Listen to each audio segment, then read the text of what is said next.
Well,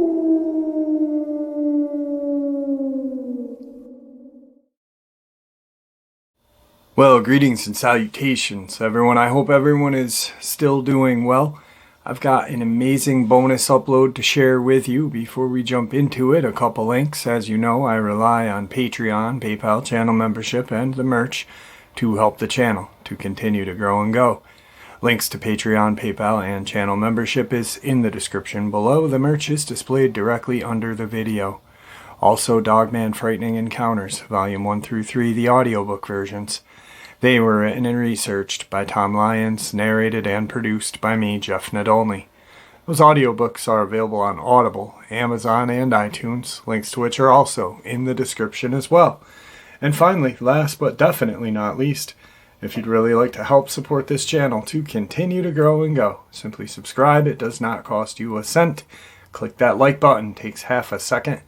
If you don't want to miss out on any of the informative uploads I put out daily, click that bell icon, and folks, please leave a comment.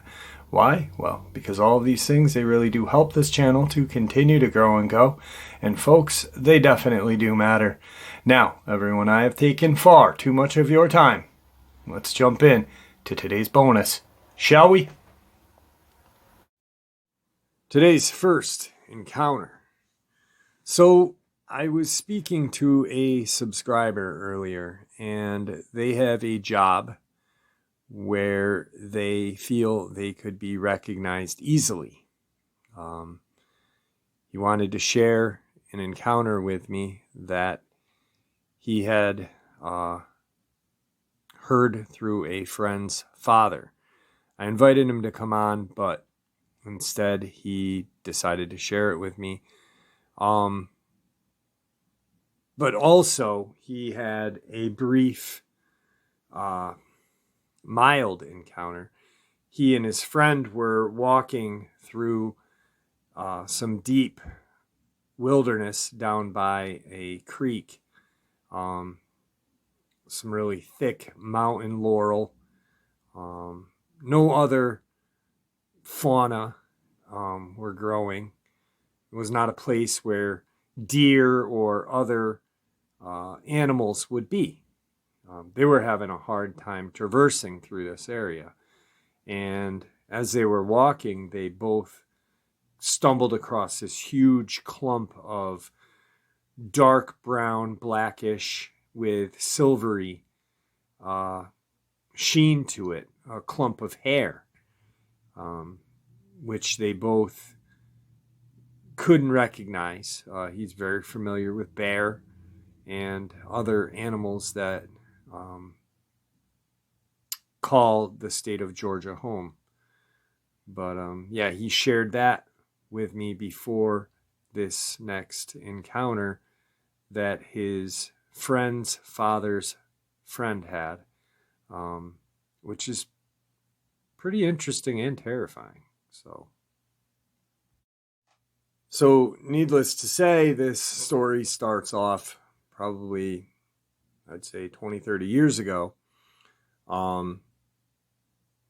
This guy's friend, dad, had a friend, and they were really close, hunting buddies, families knew each other.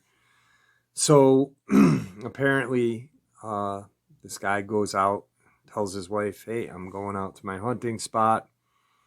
I'll be home at this time. And he goes out and goes hunting.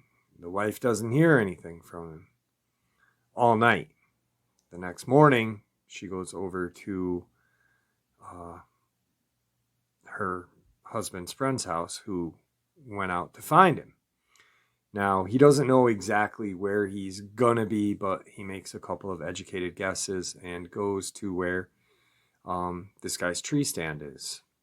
Now, as he's coming up to the tree stand, he can see visibly that his friend is in the stand, refusing to come down, just horribly terrified. The friend eventually gets him to come down, and they end up going to this guy's vehicle and leaving. On the way home, the friend shares what had happened the following, or that previous day. So apparently what happened was he gets out, goes out to his stand and climbs up and is perched waiting for a deer to come along. As he's sitting there, he hears some movement and activity coming from the left-hand side. And he's waiting. He can tell that it's a large animal. And pretty soon he sees this huge creature come up. Now, at first, he thinks it's a Sasquatch until he realizes that this thing has a muzzle and ears. I'm not sure about the tail, but muzzle and ears. And it's walking towards him in his tree stand. He's terrified.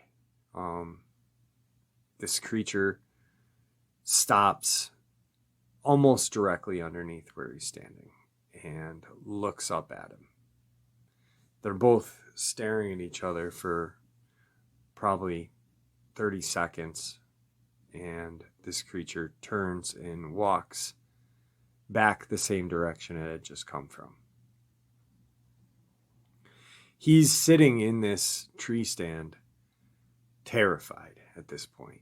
He can hear the creature, or what he thinks is the creature, moving around all throughout the woods around him.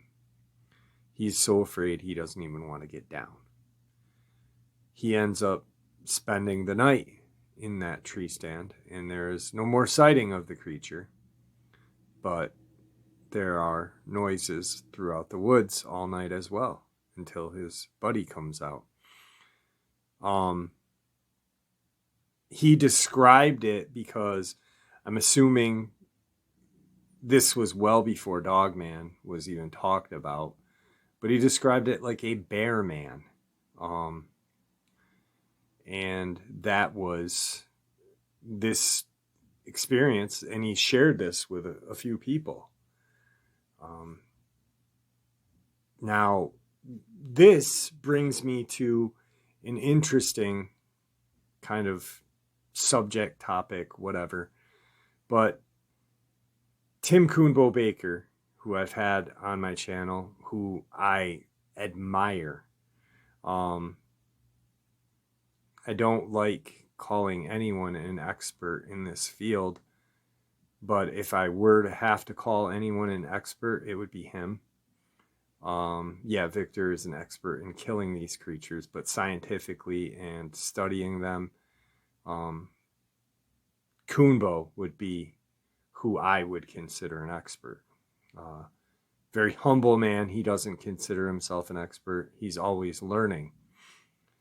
But he came to the realization that in the 70s and 80s, as he's taking these cases and talking to these people who have seen these Sasquatch, one day it dawns on him, and he realizes that he has misidentified some of the stories that he has heard from people that he's interviewed. And then Coonbo comes up with his chart or catalog, what have you, of the cryptids that he has studied. And he believes there are 4. Now, with him, I will trust his... I really admire Coonbo. Brilliant guy. I've talked to him numerous times about cryptids and other things beside cryptids. So I know where he's been, what he's seen, what have you. And I take his classification a lot more serious than the classification of this one that's out there from a person who has never had an encounter and never seen one, but yet feels that he is knowledgeable enough in this to make a classification chart with type 1 variant B, which is kind of stupid. But Kumbos is 4, and it's very simple. There's the East Coast Sasquatch, which is smaller in stature, pretty aggressive, but not really. And it's on the East Coast, probably goes out a little ways throughout the country, but that's one of his. Then there's the Pacific Northwest. Now, the Pacific Northwest is larger, much larger, and more aggressive. And through encounters that we have all heard and listened to or read about, you know, these squatches going all the way from Northern California up to Alaska through Canada are just ginormous mountain giants. And then we have what I refer to as the werewolf, which is a Sasquatch-like creature with no tail, a muzzle that resembles almost a dog, but not really. There's no tail. It's got the ears on top of its head. Very aggressive and very intelligent. And then the Dogman, which is the hocked legs, the tail, the aggressive, pointed ears, long muzzle. And that's what Kuhnbo's chart is. And it's very simple. And it makes a lot of sense to me. And now, yes, the people are going to say, well, what about the hyena one? What about this one? What about that one? Well, you just got to realize that, okay, well, I'm looking at this creature that resembles a hyena, but has the characteristics of a dogman. So we'll put that into that category. Now, it's a little easier because then it's not a type B variant A14, whatever. It's dogman. Now, we're humans. There are black humans. There are Chinese humans, yellow humans. The Native Americans are red humans. I'm not being racist in any way. I'm just classifying. But we are all humans. We all have different looks and different features. Does that make us any less human? No. No, it doesn't. We're from different places in the country or world, but we all have the human DNA. Why not classify us? Like, oh, well, he's from Guam, or she's from Indonesia, so she is a human variant 14B. Well, that's stupid. So I like Kuhnbo's chart. Now, being that said, this guy in the hunting, my brain just went dead. Being in his tree stand, sees something that he immediately thinks is a Sasquatch. Misidentification, because, oh, wait, it has a muzzle and pointed ears. So it's not a Squatch, but it's something else. Which brings me to the next part of the upload, because there's been many misidentifications and many non-identification of the next part of the upload, which would be missing humans throughout time. Now, one of the most notable is the boy named Dennis Martin. And people really kind of resonate to that case because he's a 7-year-old boy. He was with his family. There's a lot of mystery to it. But yet, a mile away from the disappearance of the boy, someone sees a huge brown-haired creature carrying something. We automatically jump to Sasquatch. Well, why couldn't it have been a type 3 or werewolf? Or why couldn't it have been Dogman? You know? But there's a lot more cases that have a lot more strangeness and a lot more mystery to them. And I want to share a couple with you right now.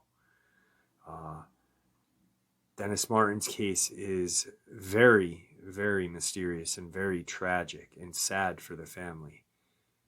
And it's terrible when children go missing.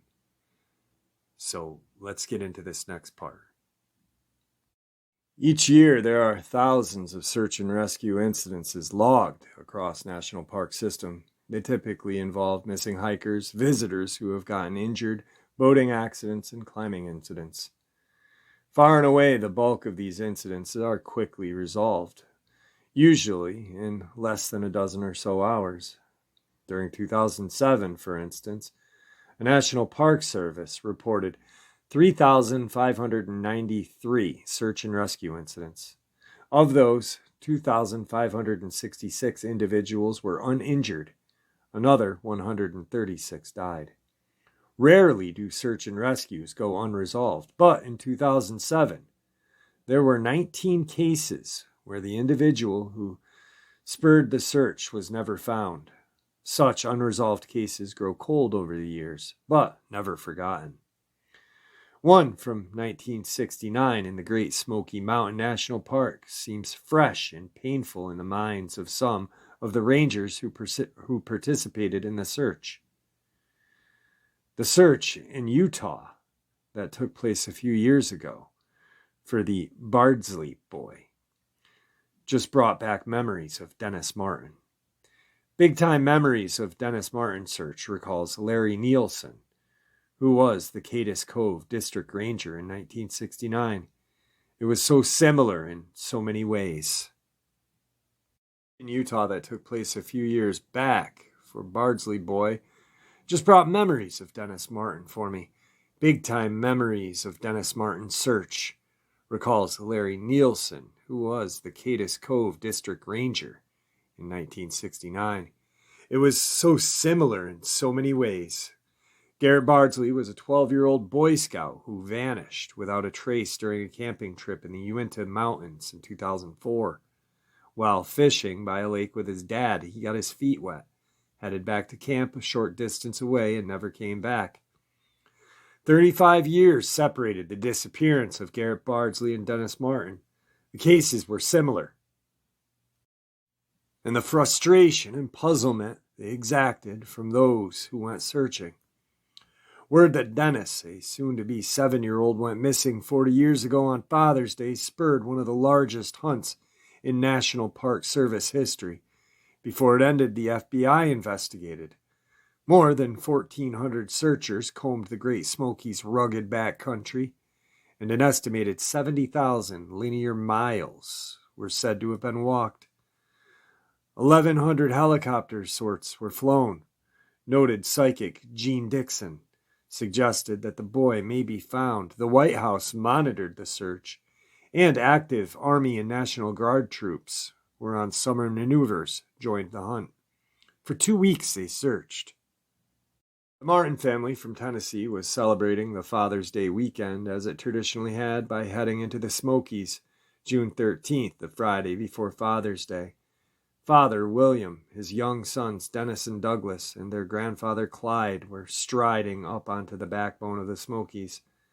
Setting out from Cadiz Cove Campground, they moved up Anthony Creek Trail for a little more than a mile, then veered right onto Russell Field Trail and continued on for several more miles in warm summer weather. The martins moved along Ledbetter Ridge above the left prong of Anthony Creek and made their final run of the day to Russell Field. A grassy break in the forest, this clearing offered room for the youngsters to burn off whatever energy they still carried. For the adults, the bald offered panoramic views across the Smokies and time to relax, visit, and watch their offspring grow in the mountains. There the martins spent the night, rising on June 14th for the final 90-minute or so push east to Spencefield and its simple three-sided shelter where more relatives were waiting. While the martins long had traced this route to Spencefield for Dennis, whose 7th birthday was a week away, the 1969 hike and campout with his grandfather, father, and 9-year-old brother was his first overnighter, a passage that would sharply define the separation between him and his younger siblings and mark his acceptance into the mountains. Arriving at Spencefield, the martins found the clearing that trends northeast to southwest, one that basks under sunny skies, but which also offers a little shelter from the pounding thunderstorms, which are common in the Smokies come summer. From there, the Anthony Creek drainage funnels any rain that falls on the north side of the Bald quickly down into Tennessee, while the Eagle Creek drainage does the same on the south side, flowing in the crooked and rocky leaps and bounds onto North Carolina, where it dumps its fill into the Fontana Reservoir. The Smokies are rippled with drainage, eroded by creeks that bound over ledges and dart through boulder-choked stretches before coming to a rest momentarily in pools. The mountains, flask in many places, feature cliffs both steep and cut with crevices. Between these mountains and their shadows are the occasional wildcats that pass through the area and the resident black bear that can easily and actually do reach 500 pounds by feasting on fish vegetation that's so abundant in the Smokies. Into this realm of bears, panthers, feral hog, rattlesnakes wandered Dennis. The slight 4-foot-tall youngster and his older brother had been playing with 2 other boys on the forest clearing, while the adults relaxed on the west side of the Bald within view of the youngsters. The whispering boys conspired around some clumps of serviceberry bushes to split up, circle the knob around the cloaking woods, and surprise the adults from behind. Douglas and the other 2 boys went south and then west. Dennis went northwest along the Appalachian Trail and disappeared into the forest. We knew what they were doing, 32-year-old William Martin would later say. We also knew that when they sent Dennis another way because they thought the red t-shirt he was wearing would spoil their scheme. 3 minutes later, perhaps no more than 5 passed without anyone spotting or hearing Dennis. At that point, his father began calling out for him. He then followed the Appalachian Trail west for about a mile before doubling back, thinking Dennis surely had rejoined the others at Spencefield. When William Martin found this hope shattered, he headed west again, this time all the way back to Russell Field, only to return alone to Spencefield.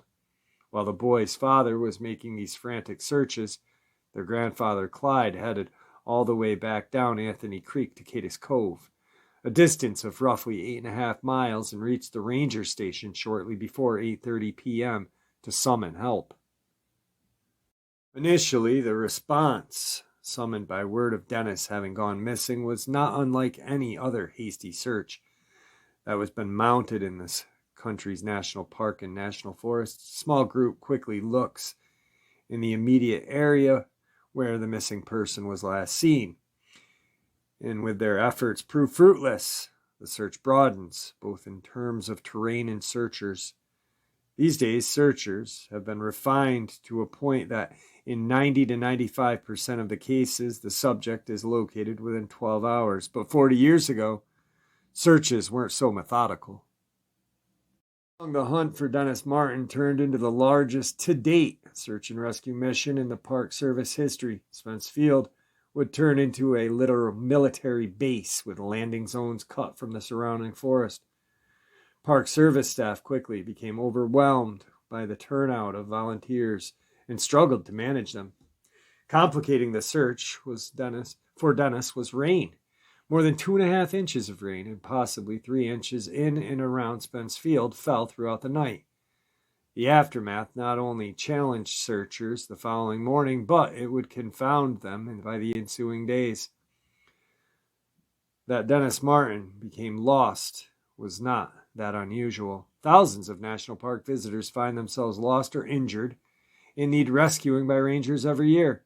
More often than not, those searchers have conducted in the mountainous setting above 5,000 feet. Some settings, such as the Great Smoky Mountain National Park, feature dense, confusing, and cloaking thickets of vegetation that can trap you if you stray from the established trail. Other landscapes can lead you astray with maze-like canyons or trails that lead through fins of rock and scurry across featureless, slick rock. Some who go lost become confused and disoriented by hypothermia, heat exhaustion, altitude sickness, and some are trapped by water. Where had Dennis Martin wandered off, and how come other hikers in the area did not see him? In hindsight, Martin case came to be an example of how not to conduct a search and rescue mission. Too many people were on the ground without proper supervision. A strong overhead team was not in place to direct operations. Search training, perhaps, had not been practiced as much as it is today, and certainly was not perfected. For 2 weeks, the active search dragged on. At one point, 71 Green Beret were engaged, living in the mountains, eating rattlesnake they came upon in their fruitless search for Dennis. The park spokesman at one point, no doubt, in the moment, he had later wished he could erase, practically promising that the boy would be found. He may be a little bit the worse for wear after being out in the open so long, but I am confident we will find him. Officials finally had to admit it was fruitless to continue the hunt after crews intensively covered nearly 60 square miles of the park's backcountry. The boy's family, refusing to believe he died in the mountains, offered $5,000 reward for information leading to his whereabouts. It went unclaimed. Ask Larry Nielsen today where he thinks Dennis Martin is, and he will answer this quick and short. I think he's up there, he replies, referring to the thicket-tangled spine of the Appalachians. At around 8 a.m., Friday, August 20th, 2004, 12-year-old Garrett Bardsley and his father, Kevin, got up early. While on a Boy Scout camping trip, they headed down to the nearby lake in the Uinta Mountains in Utah for some fishing. The father and son lived in Elk Ridge and were camping with 18 scouts and 6 or 7 adults for Thursday, August 19th, and had planned to leave Saturday. Garrett managed to get his shoes, pants, and socks soaked with water while fishing, and he told his dad he wanted to walk back and change at camp because he felt uncomfortable in the wet clothes. He told his dad he wouldn't be long and would soon be back to the lake to try to land a fish for breakfast. The rest of the Boy Scout group were camping just up the hill, a mere 150 to 250 feet away. They had walked that trail several times before, so Kevin let his son head back to camp alone while he continued fishing. He really thought it was no big deal. Just in case, Kevin kept his eyes on Garrett as he walked around the lake, and even shouted directions, reminding Garrett which path would lead him straight back to camp. Then after 20 minutes or so, Kevin wondered what had taken his son so long to get back. He decided to return to camp and see what happened. And Garrett was nowhere to be found. None of the other Boy Scouts had seen him. A huge search of the area with hundreds of official and unofficial searchers turned up nothing apart from one of Garrett's Nike socks. The ice fishing pole he was carrying when he left his father was never located.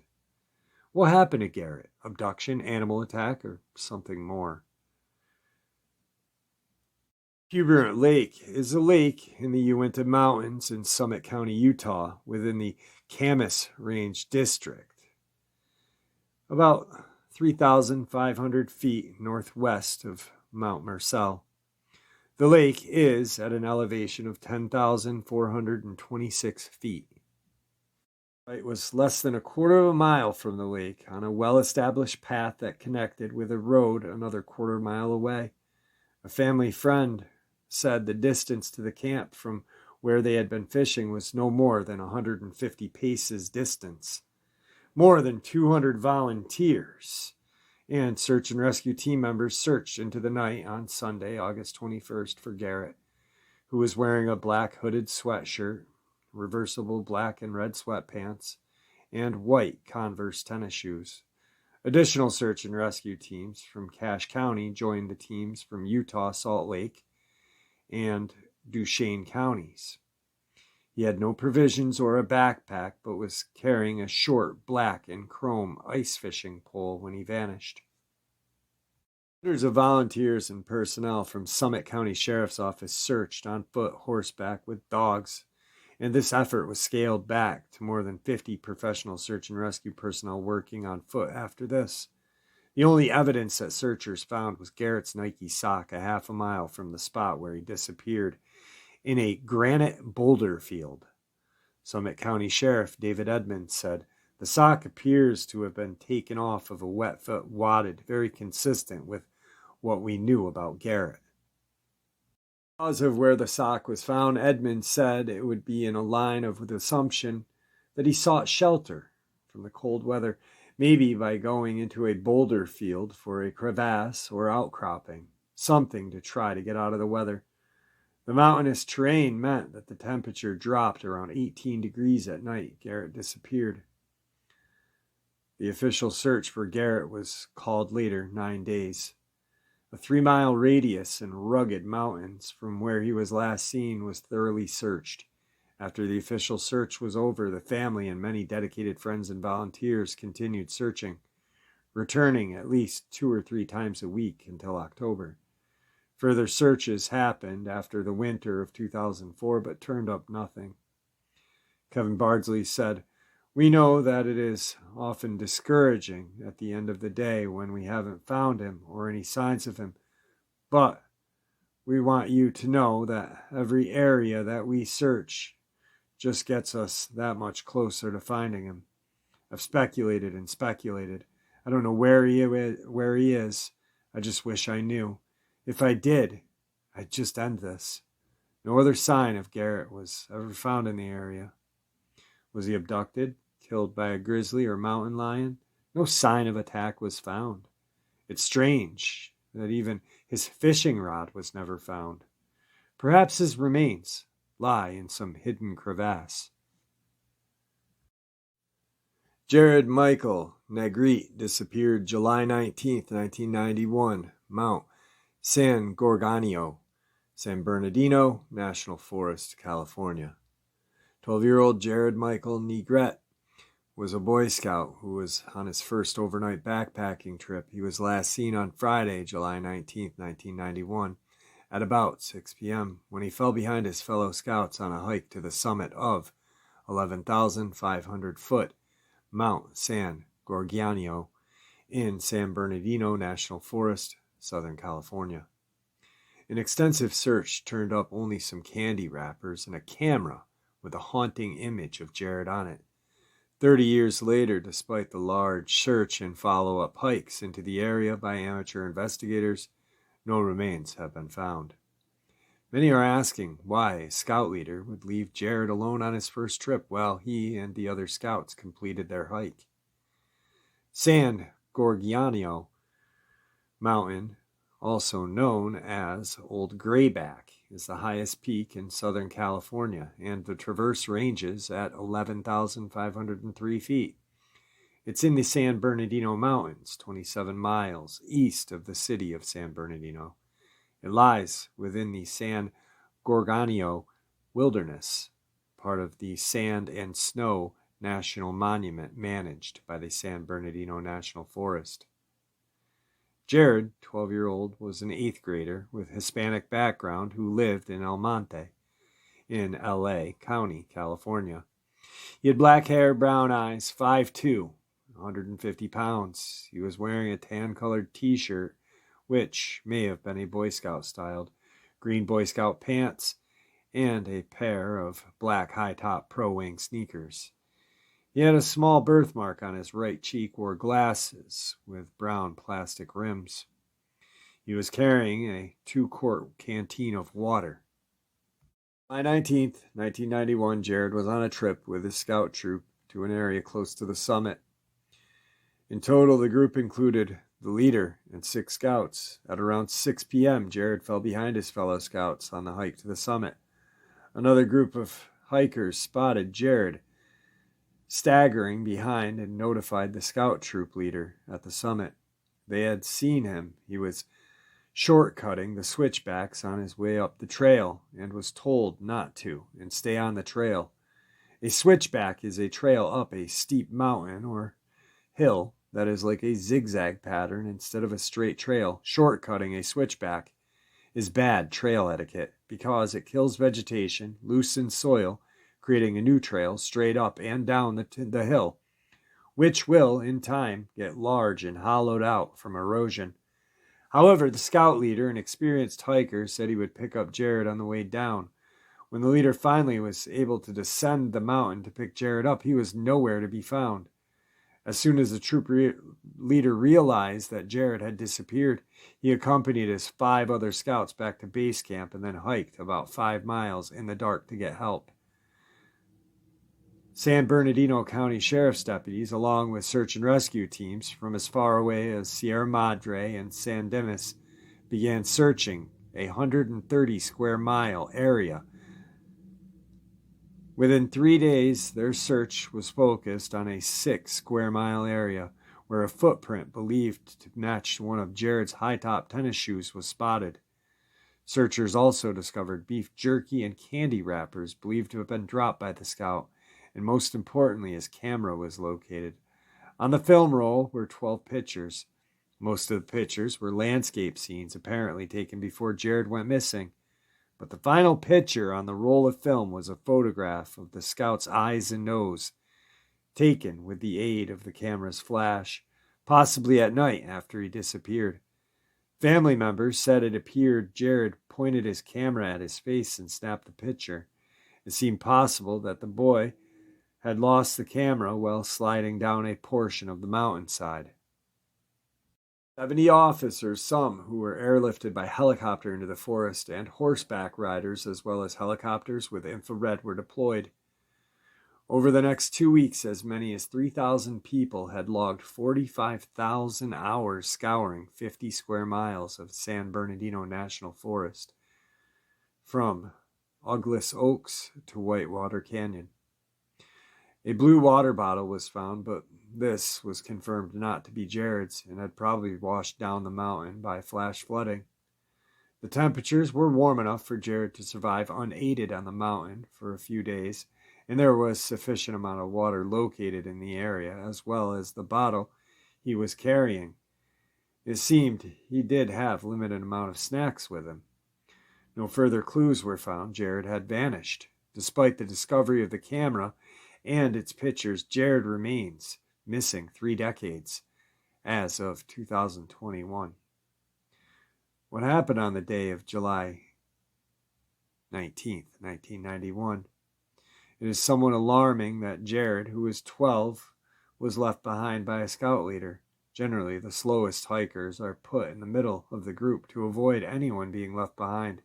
Leaving a scout on his first trip away to wait from others to finish their hike would nowadays be considered risky or even negligent. I just want to cut in really quick. I was in Boy Scouts, and 91, I was 15. So prior to that, like 88 when I stopped Boy Scouting and went to the Explorers, I was a Life Scout. I stopped Boy Scouting when I was 15. It was common for hikers and Boy Scout when we were going on hikes, stragglers. It was common. things are different nowadays. The world is full of snowflakes, full of just, I don't know. But, it was back in the day when kids drank out of the garden hose and pissed behind a tree. Boys were boys, and they just messed around while scouting. Chances are, we don't know really the time difference of Jared being away from the troop. But obviously, how worried were these hikers that stumbled upon him? Why not take him up the summit if you were that worried? And how far could he have fallen behind? For God's sakes, we used to have a heavier set kid.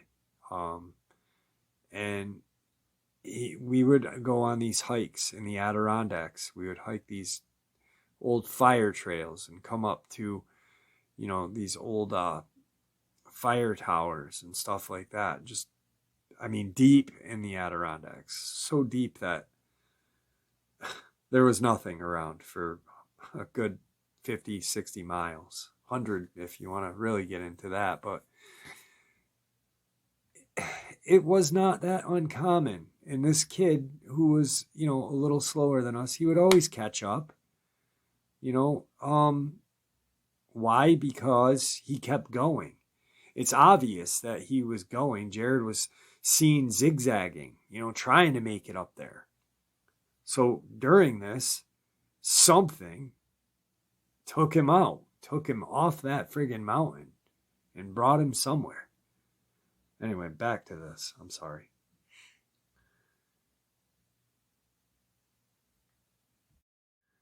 Did he fall off the trail or slip down the mountainsides? He was seen shortcutting the switchbacks on his way up the trail. But after an extensive search, why wasn't anything found? Probably got tired, waited for the other scouts to return, so he decided maybe to walk down the mountain alone. It seems possible that he slipped, was severely injured, or died from his injuries if he went off the main trail, but he would have been found. Was he abducted or murdered? There is no evidence of foul play involved, but the trail on the mountain is well used, so it's possible a predator saw Jared alone and took advantage of him. However, if it was a human predator, it would have attracted attention from the other hikers in the area. Did he succumb to a black bear or other, in quotations, wildlife? It's possible, but there was no signs of blood, drag marks, or other evidence. So my guess is on all three of these cases, like Dennis Martin, something scooped these boys up. Something very strong, very quick, very dangerous, and not a human being. Something very large and hairy. And I'm not going to say Dogman. I'm not going to say Sasquatch. It could have been either one. It could have been a werewolf. It could have been whatever.